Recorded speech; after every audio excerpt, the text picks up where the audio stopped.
BJD ପାଇଁ poster boy Pandian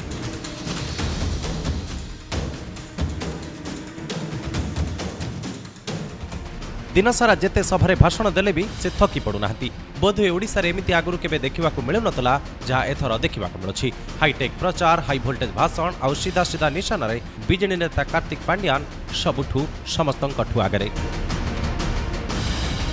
दलर तारका प्रचार तालिकार से नेता नंबर 2 तेणु ओडिशा सारा बुली बुली प्रचार करिबारु तांको फुर्सत नाही। आगुरु 5T लागू हेबा बेले गोटिए राउंड से सारा राज्य बुली अभाव असुविधा को देखिथिले। केउठी त्रुटि रहिछि ताहाकु सुधारिबाकु कोन करिबाकु हेबो बुली बुझुथिले।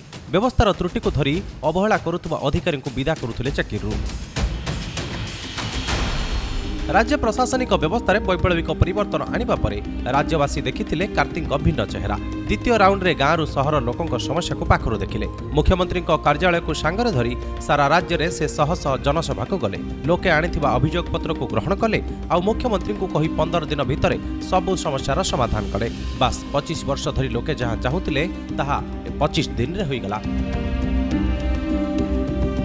काम हो सारा बेलू 5T सचिव पांड्यान को प्रमोशन हो 5T चेयरमैन होते। लोकों अभियोग केते समाधान है देखा पांड्यान को तृतीय पर्याय ओडिशा को बुलवा पड़ा। सबू ठीक ठाक थिबा देखि मुख्यमंत्री को से खबर देले।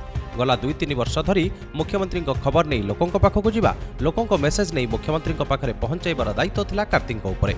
एबे बीजेडी सरकार करिथिबा सफल योजनाठू नहीं प्रतिटी कामर हिसाब मुहे मुहे देउछंती सभामंचरु कार्तिक। सारा राज्य बुली समस्या को पाखरु देखिथिबा पांड्यान समस्यार समाधान करि सारिबा परर कथा कही काम आउ कथा भितर फरक बुझाउछंती।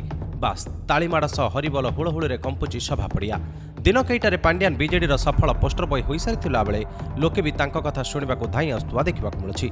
लोकों स्नेह आदर भल पाइबा प्रतिदिन जेभଳି भाबरे बढ़ी चलिछि ताकू देखिले पांड्यान परिश्रम सफल होइथिबा कुहा जाई पारे। ब्यूरो रिपोर्ट आज लाइव।